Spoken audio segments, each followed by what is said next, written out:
bahwa penanganan Polri, penanganan penyidikan terhadap 3 perkara telah dilimpahkan ke Kejaksaan Agung. Saat ini Kejaksaan Agung telah menerbitkan sprindik. Ada 3, yaitu terkait sprindik nomor 43, dugaan tindak pidana korupsi dan TPPU untuk PT Krakatau. Yang kedua, dugaan tindak pidana korupsi untuk perkara PLTU PLN. Ketiga, sprindik 45 terkait dengan Asabri. Tidak gugur, tapi kan kita sprindik dulu, terbit. Tidak gugur, yang penting kita terima dulu, kita pelajari semua. Iya, diantaranya sebut oknum salah satu negara.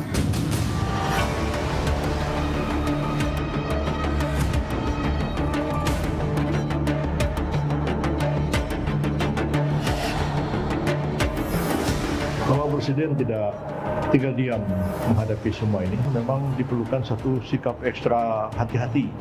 Dan ketika para jaksa yang sekarang ini menerima pelimpahan untuk menangani perkara ini, untuk membangun kepercayaan seluruh lapisan masyarakat. Sinergitas ini diperlukan karena bagi saya, bagi seorang jaksa itu, hasil penyelidikan yang baik akan menghasilkan penuntutan yang baik. Penuntutan yang baik akan menghasilkan putusan yang baik.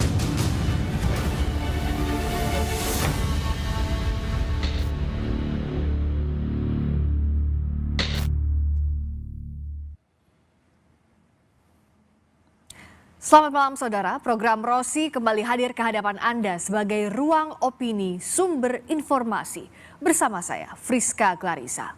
Polri telah menetapkan tersangka dalam 3 kasus dugaan korupsi dan tindak pidana pencucian uang (TPPU). Ia adalah Don Rito dan ex-Jaksa Agung Muda Pidana Khusus 1 Jampitsus Febri Adriansyah. Namun Polri tak melanjutkan penyidikan dan menyerahkan kasus ini ke Kejaksaan Agung. Langkah ini menuai sorotan karena dianggap akan terjadi konflik kepentingan. Selain itu juga dianggap melanggar Kitab Undang-Undang Hukum Acara Pidana (KUHAP). Kasus ini menjadi batu uji bagi pemerintahan Prabowo Gibran terkait komitmen pemberantasan korupsi. Dan malam ini saya mengundang Menteri Hukum dan Hak Asasi Manusia periode 2004-2007, Profesor Hamid Awaludin. Selamat malam, Prof. Malam. Prof, kita melihat kasus yang jadi sorotan publik. Sebagai Prof Hamid yang tentu mahfum dengan kasus-kasus macam ini, penyidikan yang saat ini sudah dilimpahkan ke Kejaksaan, apakah membuat terang perkara atau justru membuat pening kepala kasus yang diserahkan ini? Sebelum saya lanjut menjelaskan, saya ingin dulu bertanya ke Friska. Ini regenerasi ya, dari Rosi ke Friska ya? Ini kami bertiga sekarang, saya, Ibu Rosi dan Tifa. Ruang opini sumber berarti informasi. Rosi Silalahi melakukan regenerasi ya? Oke. Regenerasi. Begini, boleh nggak saya mengutip lagu dulu? Lagu apa nih, Prof? Kaitannya apa? Kaitannya pertanyaan Anda itu. Pada tahun 60-an, Kus Plus meluncurkan lagu namanya Andaikan Kau Datang Kemari. Nah, baiknya itu begini ya. Kasus ini ya, terlalu indah dilupakan, terlampau sedih dikenangkan, setelah aku berjalan jauh dan kau kutinggalkan. Ya, terlampau indah dilupakan. Iya. Selama ini Febri Adriansyah dielu-elukan kan, bahwa dia adalah jaksa mewakili negara, ya, menyita, menangkap dan mengumpulkan ratusan triliun rupiah. Orang tepuk tangan kan? Jadi ini indah untuk dilupakan ini. Hari-hari ini yang Anda katakan itu Febri Adriansyah masuk kategori terlalu sedih dikenangkan. Dua bait tadi jadi paradoks dong. Paradoks. Ya kan? Nah, sekarang beliau berada dalam posisi yang serendah-rendahnya. Karena menurut versi polisi, ya, di tempatnya ditemukan ratusan miliar rupiah yang sangat bertentangan dengan kiprah yang dikesankan kepada publik selama ini bahwa dia adalah the patriot of the nation yang mengikis korupsi. Di sini paradoksnya ini. Ya. Memang dengan kasus ini kalau kita lihat, ya, pada umumnya orang yang mengikutinya hanya dua kemungkinan. Apa itu kemungkinannya? Asam lambungnya naik, kedua geger otak. Saking pusingnya? Saking pusingnya. Kok bisa dalam rentang waktu yang begitu dekat selalu berubah ini antara polisi dan jaksa, jaksa dengan polisi. Di bagian mana yang membuat Prof. Hamid awalnya asam lambungnya naik? Pertama, kemarin siang itu kan pihak Kejaksaan Agung mengatakan bahwa kita akan menyidik dan tidak menjelaskan statusnya tersangka kan. Ya. Dia hanya mengatakan saksi. Kemarin siang. Malam hari beberapa jam setelah itu muncul pernyataan baru kan.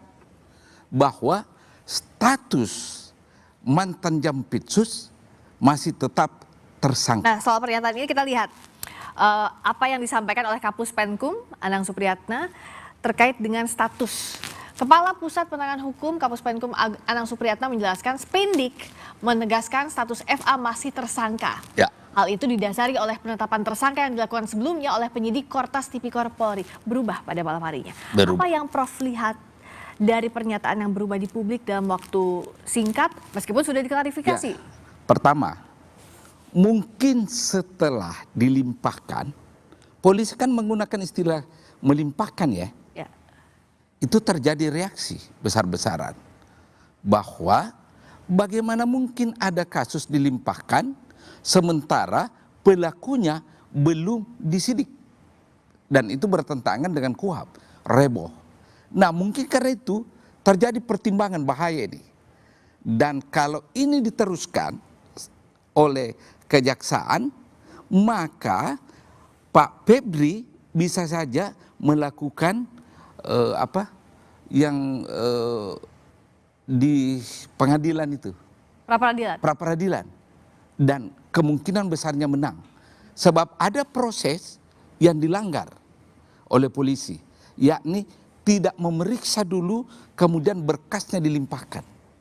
Ya. Padahal jelas sekali bagaimana harus P21 itu dilakukan, tapi tidak dilakukan. Disitulah masalahnya. Heboh. Para ahli hukum bingung. Ini ada apa sebenarnya? Nah, mungkin karena itu ya pihak kejaksaan sadar, pihak kepolisian sadar, kemudian ditempuh jalan seperti yang terjadi kemarin itu. Siang hari mengatakan masih tersangka, masih berstatus saksi, malam hari mengatakan statusnya masih tersangka. Ya.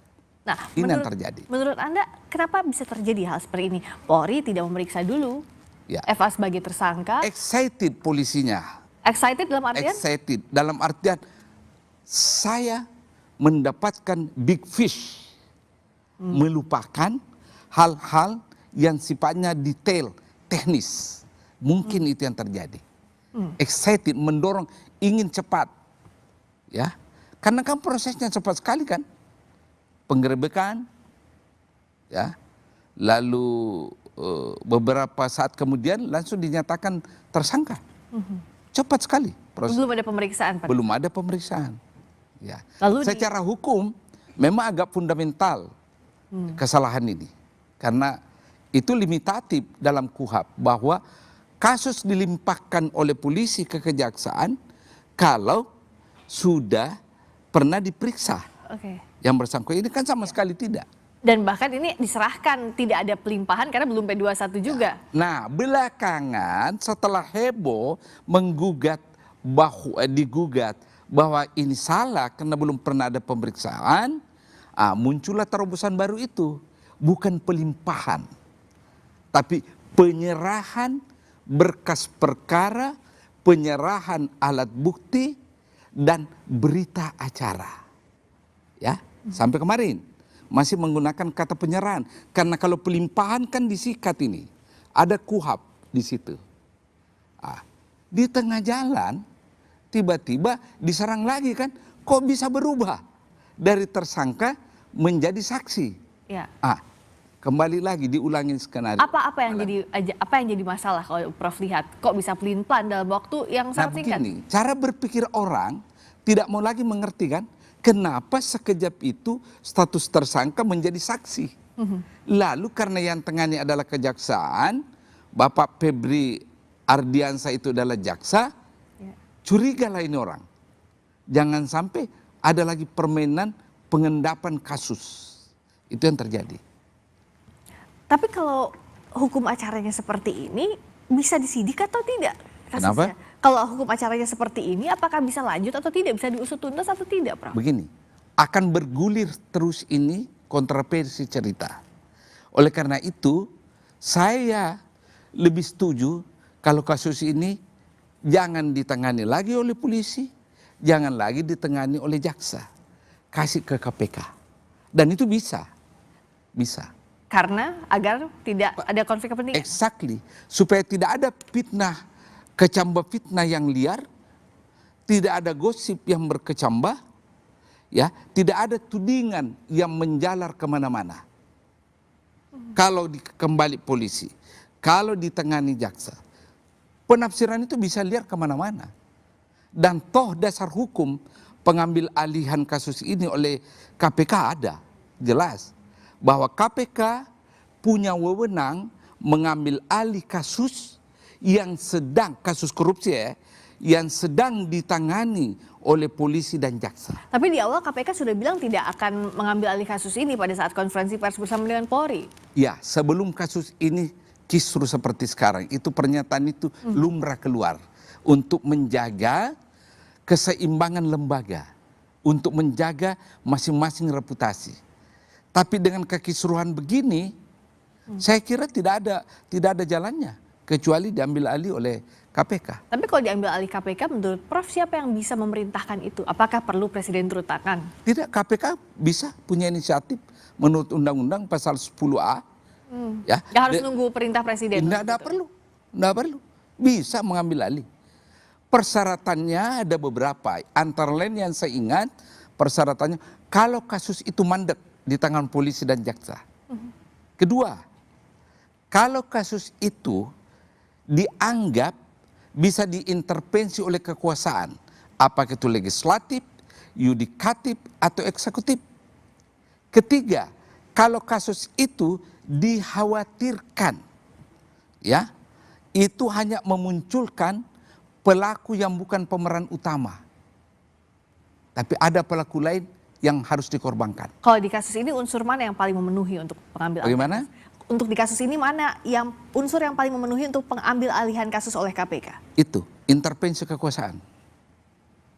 Dalam hal ini kekuasaan adalah? Kekuasaan bisa dari eksekutif, Pemerintah? pemerintah.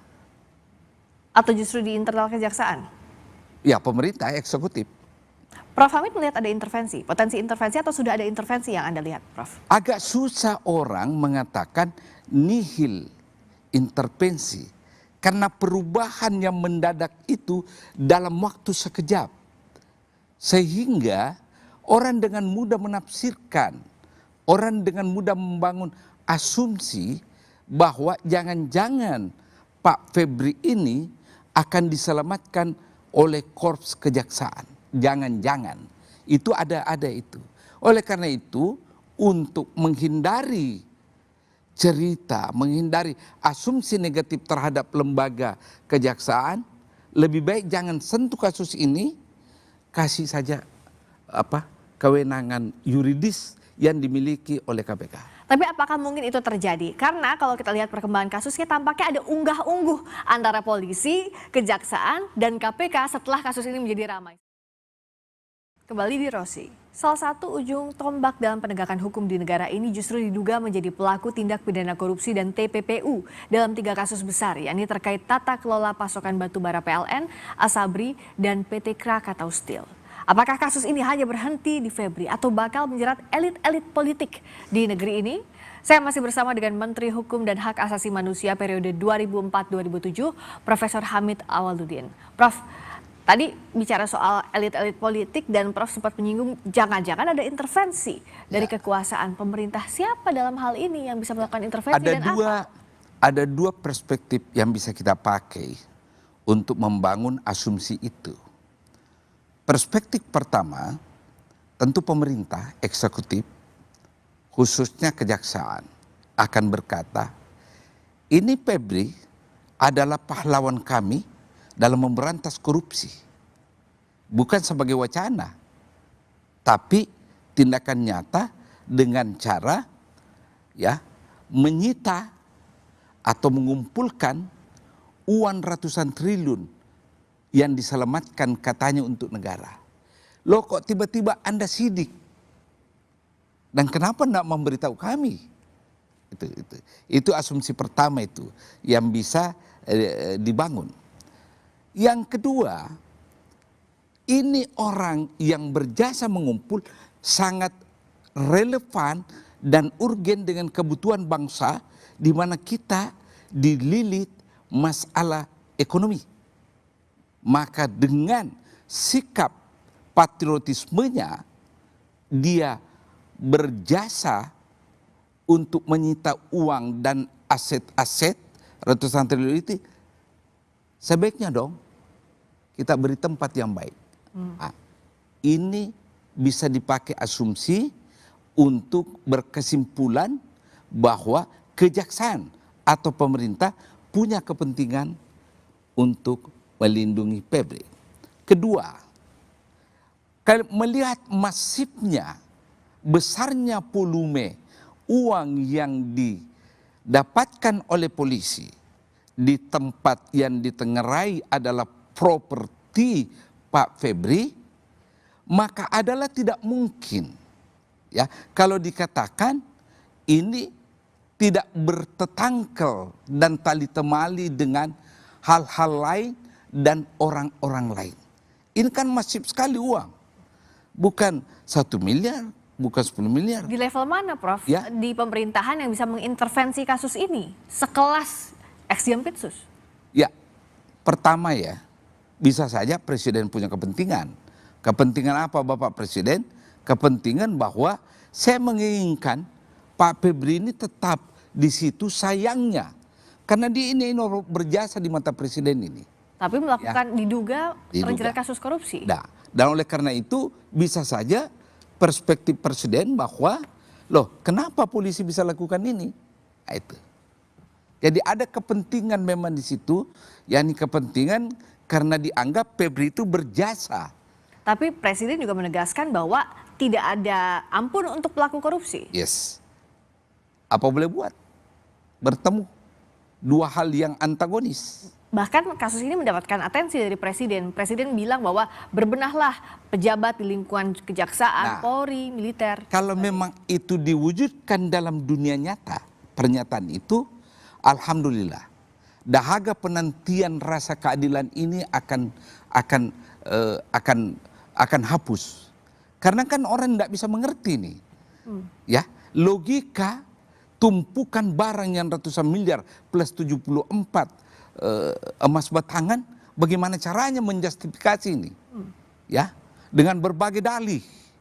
Oh, pengusaha punya, pengusaha itu ada usahanya, tapi kan sampai detik ini belum ada penjelasan. Siapa gerak? Kenapa Prof Hamid tidak yakin dengan Presiden yang memberikan atensi dengan pengusutan kasus hingga tuntas? Ya, begini. Di level bawah, faktanya antara kejaksaan dan polisi kan tidak ada koordinasi. Ini fakta loh. Jangan-jangan Presiden ngomong A, dibawa kelakuan B. Ini sudah fakta yang terjadi ini. Pasti tidak ada koordinasi antara polisi dan jaksa dalam kasus pentersangkaan Febri ini. Pasti tidak ada.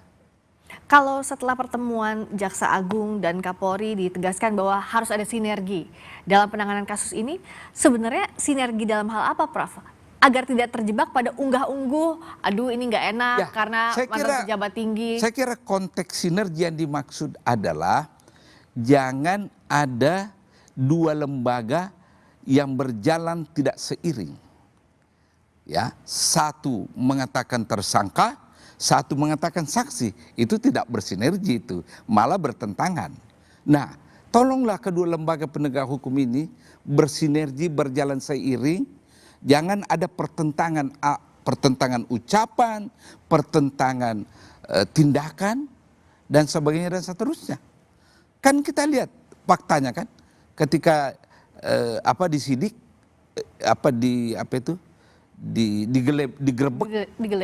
digeledah, terjadi pertentangan fakta kan di bawah antara polisi dengan Jampitsus sendiri. Memang harusnya seperti apa? Ya? Memang harusnya seperti apa kalau terjadi penggeledahan, penggerbekan, melibatkan pejabat tinggi satu institusi?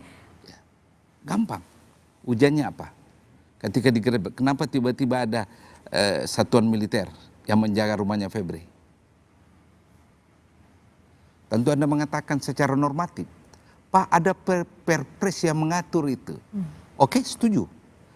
Tapi mengapa tiba-tiba hanya kasus itu malam itu secara show of force rumah Febri dijaga pada saat rumahnya digerebek? Dan perpres itu mengatakan melindungi jaksa yang sedang menjalankan tugas penyidikan. Jangan salah. Apakah malam itu Febri menjalankan tugasnya? Kan tidak. Memang harusnya kalau untuk menggerebek pejabat tertentu, apa yang harus dilakukan? Koordinasi macam apa? Kalau digerebek tapi koordinasi, bukan penggerbekan dong namanya. Ya, saya kira yang saya bayangkan waktu itu yang saya bayangkan adalah ada koordinasi antara pihak kejaksaan dan polisi bahwa kita akan melakukan sesuatu tentang Febri. Dan pasti ini tidak terjadi. Karena shocking saja kan. Buktinya shocking apa? Begitu tidak adanya koordinasi. Tiba-tiba dilimpahkan kan. Ya. Ya, tanpa menyadari konsekuensi yuridis. Pelimpahan itu. Meskipun diserahkan ya pada praktiknya, bukan pelimpahan berkas P21. Sebelumnya itu kan dikatakan pelimpahan dengan sudah status tersangka. Itu betul-betul tidak ada koordinasi. Sebab kalau ada koordinasi, pasti akan jaksa ingatkan, hati-hati loh, kamu belum periksa dulu ini. Itu buktinya bahwa tidak ada koordinasi. Jelas kan? Kalau ada koordinasi, pasti jaksa akan mengatakan ke polisi, Pak polisi, hati-hati loh, pelimpahan, Anda belum periksa nih, si Febri. Makanya diubah istilah karena ada unsur yang belum terpenuhi untuk pelimpahan itu. Setelah ribut tentang pelimpahan yang tidak memenuhi persyaratan itu, dibuatlah istilah baru, semantik baru, terminologi baru, penyerahan berkas yang berisi alat bukti dan berita acara dan sebagainya. Nah, jelas Friska, tidak ada koordinasi, tidak ada. Nah, kalau Prof. Hamid bilang ini tidak sesuai dengan KUHAP, sebelumnya Prof. Mahfud juga bilang bahwa ini tidak sesuai dengan KUHAP. Nah, Profesor Mahfud. Betul. Okay. Nah, apakah memang bisa satu kasus ini ada yang dilangkaui, ada yang dilampaui, hal limitatif di KUHAP ini? Semestinya kan tidak bisa. Tidak bisa. Itulah sekali lagi. Konsekuensi hukumnya apa, Prof? Ya, konsekuensi hukumnya kalau di peradilan kan besar kemungkinan menang. Karena tidak memenuhi persyaratan ditersangkakan kan. Jangan salah. Itu limitatif dalam KUHAP.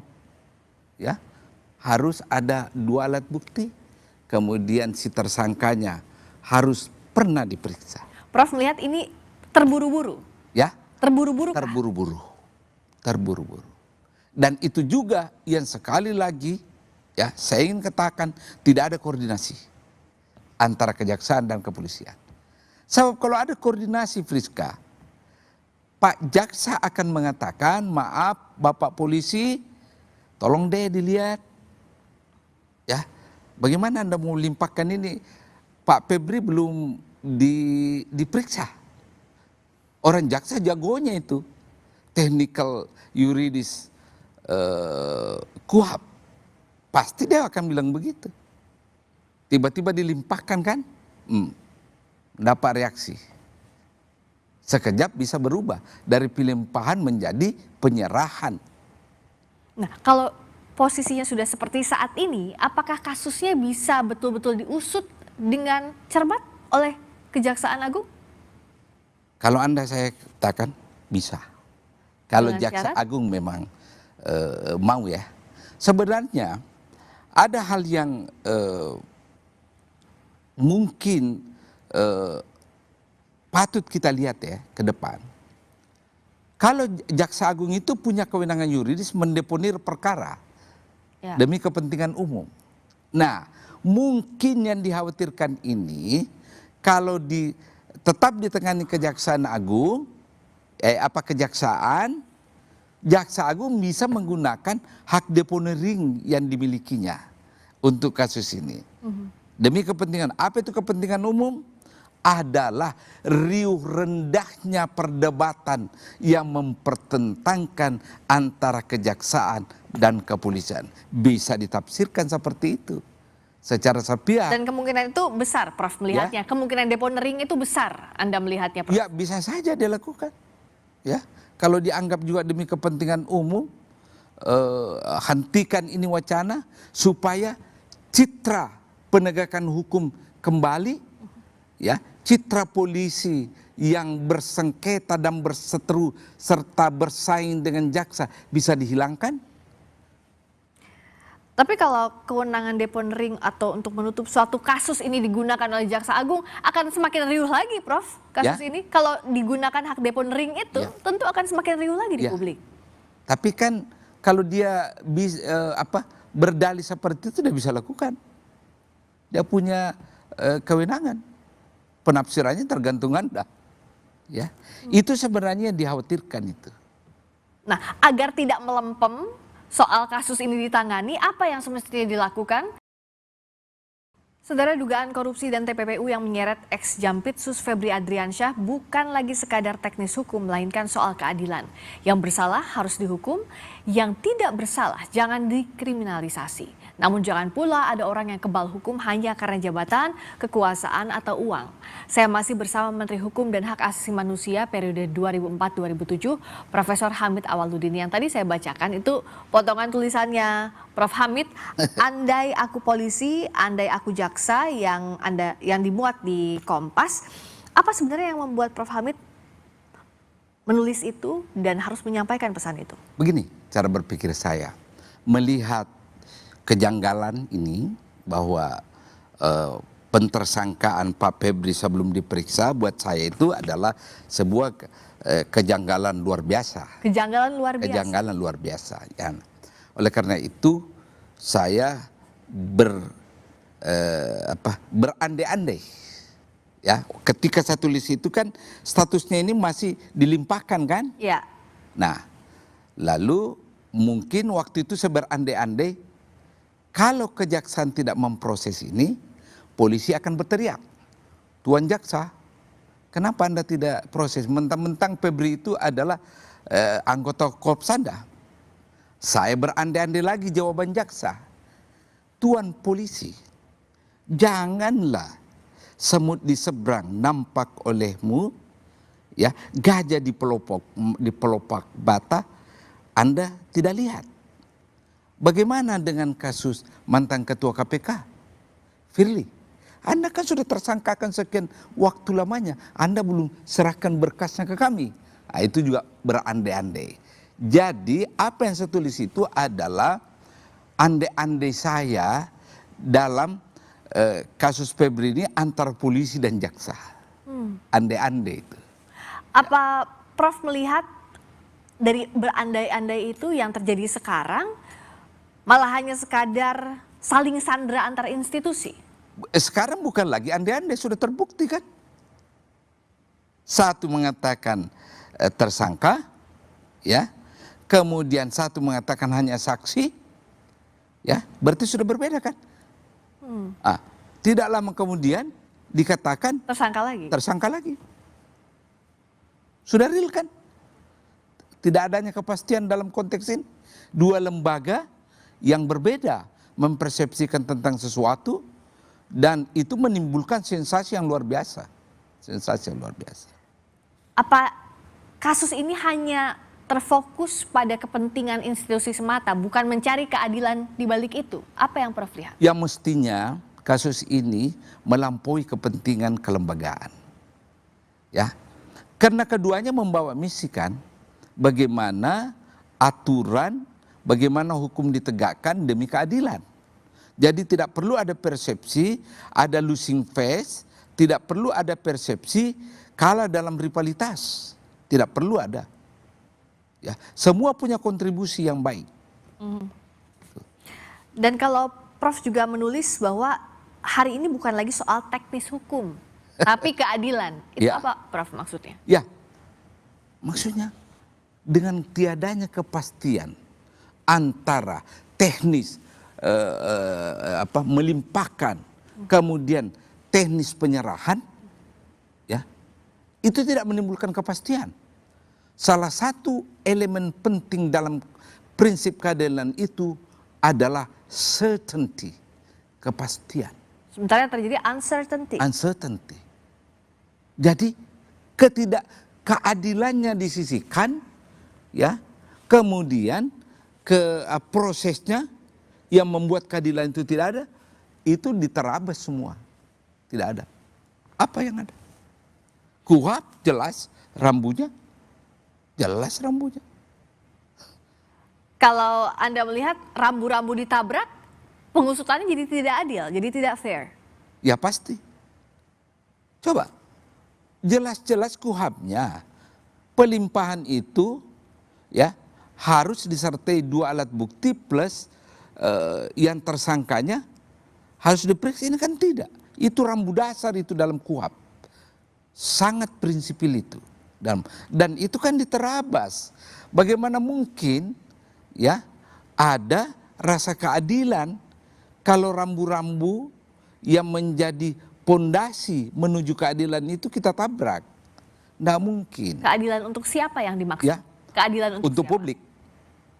Untuk publik. Bukan untuk siapa? Untuk Semestinya rakyat untuk Indonesia. Karena yang menikmati kepastian itu, yang bahagia kalau ada kepastian, kan rakyat. Dan negara harus serve the interest of the people. Harus melayani kepentingan publik.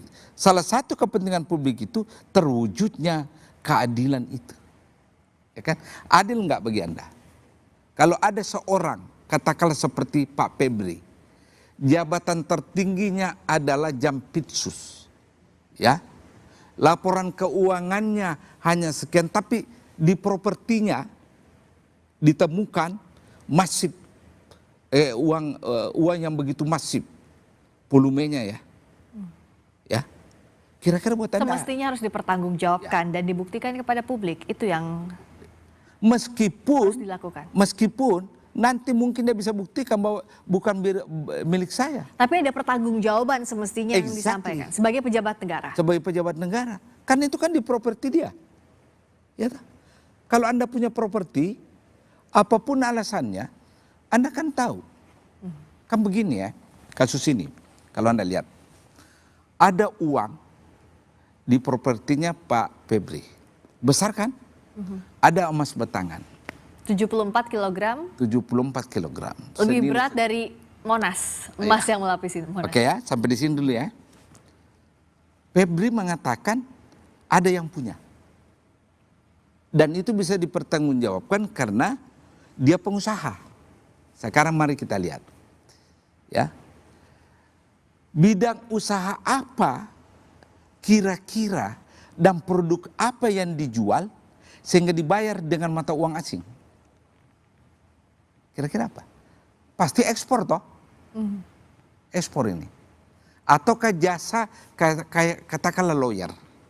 Mungkin dibayar dengan mata uang asing. Tapi sebesar apa kasus yang ditangani sehingga menghasilkan uang begitu banyak dalam jumlah dalam currency asing. Sekarang, dia ekspor. Gampang sekali carinya, ekspor apa? Mangga golek kek? Ya kan? Ekspor kata-kata mungkin, kita nggak tahu. Ya, dalam konteks ini ya, penggerebekan yang menemukan itu, ya, saya kasih jasa pada polisi. Saya juga ini orang berusaha objektif. Saya kasih jasa, acung jempol kepada polisi bisa menemukan itu. Dan lebih acung jempol lagi nanti kalau dia bisa buktikan bahwa itu miliknya memang Febri. Kalau logisnya menurut Prof. Hamid, uang sebanyak itu, emas sebanyak itu punyanya siapa? Punyanya Febri atau bukan? Ya. Punyanya siapa Kalau logisnya? agak susah orang mengatakan, ya, itu punya orang lain bukan Febri. Karena di properti dia kan. Ya. Tentu Anda mengatakan, enggak, orang yang punya itu Pak menyewa rumah ke Febri. Mana perjanjian sewa penyewanya? Ya tak? Oh enggak Pak, kebetulan teman beliau, jadi dia pinjam rumahnya.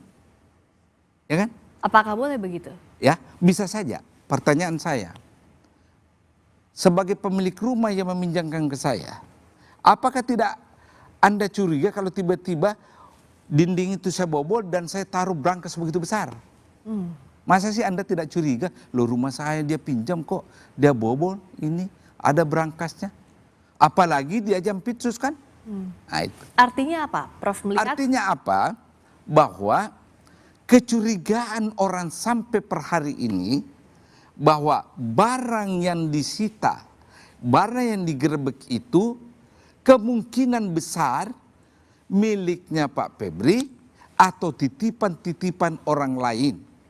Ya, yang pasti barang itu agak susah dikatakan itu adalah barang yang legal. Karena tidak kenapa tidak dimasukkan di bank? Oleh karena itu wajar saja kalau dimasukkan dalam kategori TPPU. Ya, pencucian uang. Karena prinsip pencucian itu kan penyabaran aset. Bisa dalam bentuk berpura-pura investasi, bisa dalam bentuk membuat bidang usaha yang fiktif, ya, dan sebagainya dan seterusnya. Kalau itu TPPU, menurut Prof Hamid, melihat perkembangan kasus sekarang, akan beranikah dan mampukah kejaksaan untuk menelusuri siapa-siapa saja yang punya harta itu? Kalau kejaksaan mau, bisa saja. Kalau mau? Kalau mau.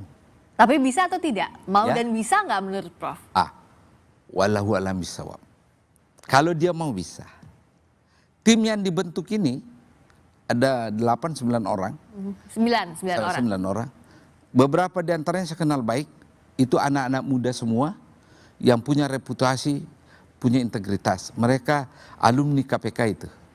Saya beberapa di antara mereka saya paham betul karakternya, saya paham betul integritasnya. Anda percaya pada tim 9 yang... Ya, sebagai orang ya, sebagai orang saya percaya. Tapi sebagai bagian dari Kejaksaan Agung? Itu yang kita akan tunggu. Apa yang bakal terjadi. Berani atau tidak menurut Anda? Berani atau tidak? Saya nggak tahu. Tergantung pimpinan tertinggi kejaksaan ini. Nggak tahu atau nggak mau jawab, Prof Hamid? Ya. Berani atau tergantung pimpinannya. Sesuai dengan judulnya berarti uji nyali pemberantasan korupsi. Punya nyali atau tidak untuk memberantas ini sampai tuntas? Iya, uji nyali.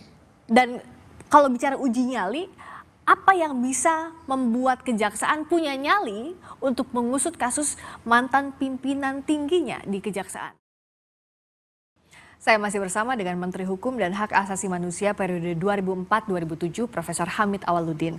Di tengah pengusutan kasus ini, Prof, ada perintah Kejaksaan Agung kepada jajaran untuk menghentikan pengumpulan data terhadap permasalahan program makan bergizi gratis. Momentumnya kebetulan di tengah-tengah ini. Anda melihat apakah memang karena pengusutannya sudah tuntas atau apa?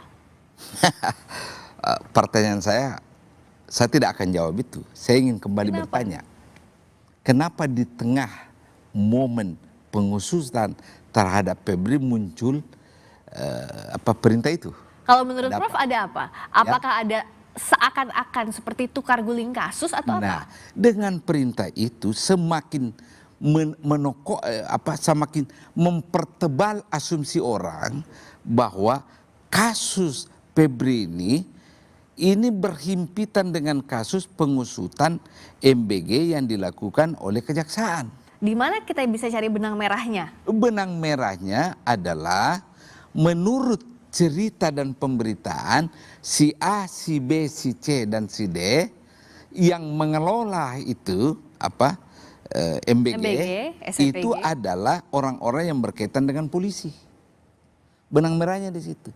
Anda sendiri kan yang memberitakan kan lewat media. Jadi momentumnya Anda melihat ada kecurigaan soal ini? Bukan kecurigaan, mempertebal asumsi orang bahwa ada kaitan tali temali antara pengusutan Febri dengan SPPG, ya. pengumpulan data MBG. Ya. Nah, kalau kejaksaan susah menepis. Kenapa timingnya sama? hubungannya dari apa? Timingnya berarti? Timingnya yang membuat orang memiliki asumsi mempercayai bahwa memang kasus Febri ini bertali temali dengan kasus balas berbalas.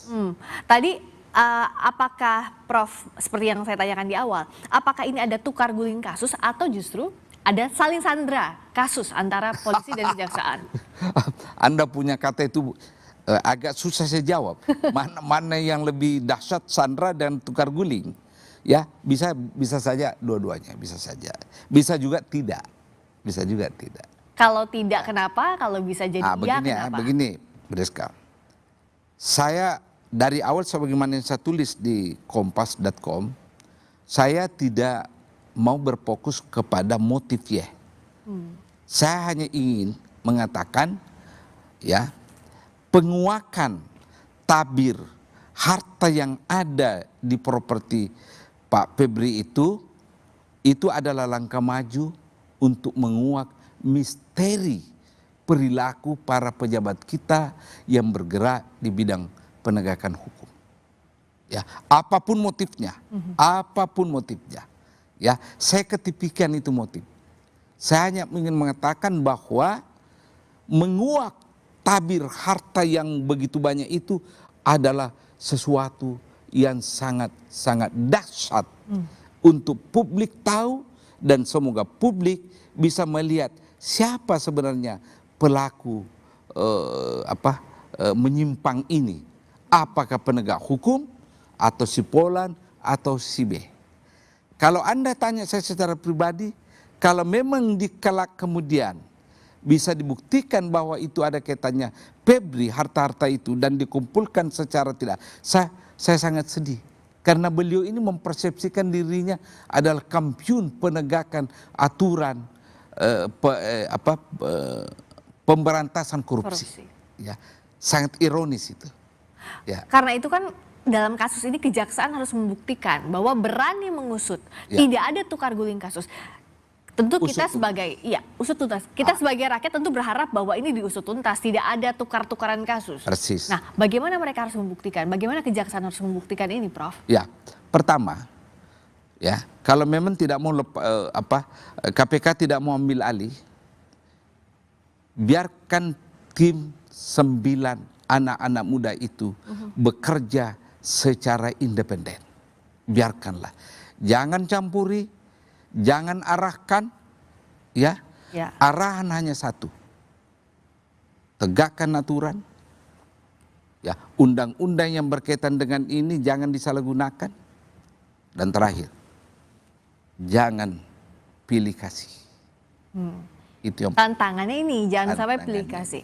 Dan yang bicara soal mengawasi, tentu banyak, ada jutaan pasang mata mengawasi termasuk kasus ini. orang media. Ya tentu, itu sudah pasti kewajiban. Nah, ada Polri, tidak hanya Polri, Kejaksaan Agung, KPK, Komisi 3 juga, dan masyarakat pada umumnya. Ya. Ini banyak Ini jadi perhatian publik.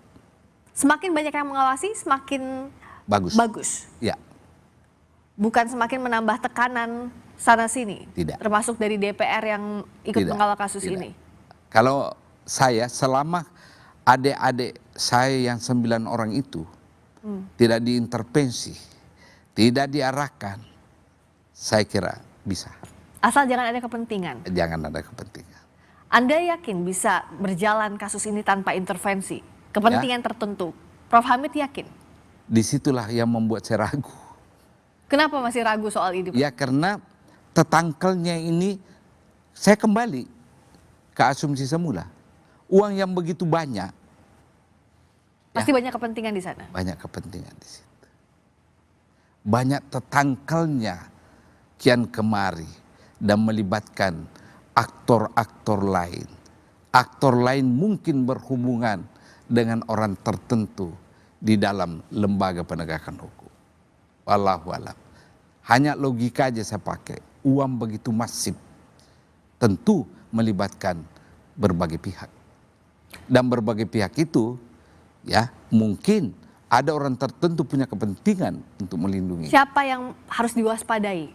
Kenapa? Siapa yang harus paling diwaspadai yang punya kepentingan dalam kasus ini, Prof? Ya, pertama penegak hukum sendiri.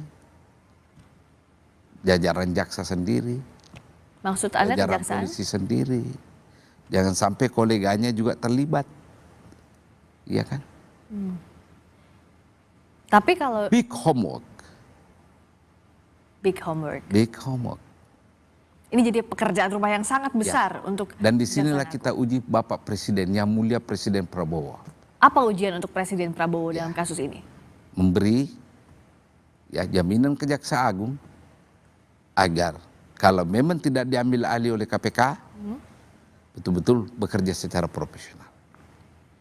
Kan beliau sudah mengatakan akan saya buru koruptor sampai ke Antartika. Tidak perlu Antartika. Dalam wilayah Republik Indonesia yang beliau pimpin. Dimulai dari lingkungan Kejaksaan Agung dalam kasus ini. Ya. Tapi bisakah kita memang mendorong agar kasus ini diusut dengan tuntas di tengah banyaknya keraguan publik, Prof? Ya, justru disitulah tantangannya. Kalau publik ragu, ya, dan ada konsistensi dan komitmen kuat, luar biasa prestasinya. Ini kan musim Piala Dunia, ya.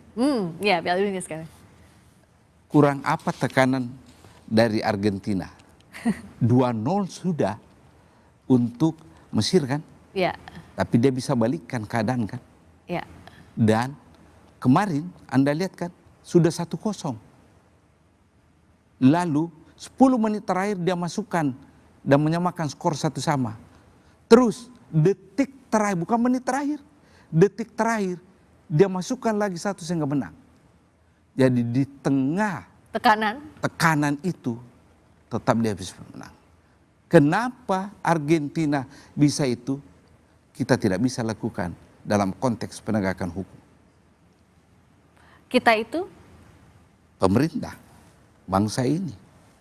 tapi Anda yakin Anda yakin pemerintah maupun kejaksaan tahan? Saya tidak mau mengatakan saya yakin.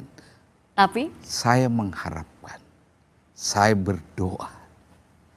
Itulah harapan saya sebagai rakyat di negeri yang demokratis ini, punya hak untuk berharap kepada pemerintah.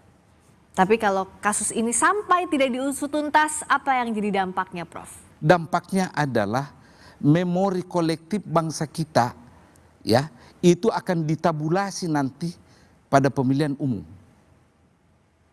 Ya, Karena taruhannya selalu dalam penegakan hukum, apalagi pemberantasan korupsi. korupsi. Ya. Jadi rakyat kalau melihat kenyataan yang berbeda, mungkin dia tidak sukses menghentikan kenyataan yang berbeda itu, tetapi dia akan melakukan kalkulasi, rekapitulasi pada hari pemberian suara mereka, pemilu. Dan pertaruhannya dalam penanganan kasus ini. Penanganan kasus ini. Karena itu kasus X Jampitsus jadi uji nyali pemberantasan korupsi. Ya. Terima kasih Prof. Hamid Awaludin. Terima kasih. Sudah hadir di Rosi. Terima kasih mengundang saya. Kita awasi sampai tuntas. Ya. Sini. Dan terima kasih Anda saudara telah menyaksikan Rosi. Kita jumpa lagi Kamis depan. Saya Friska Clarissa pamit. Selamat malam. Sampai jumpa. Thank you Prof.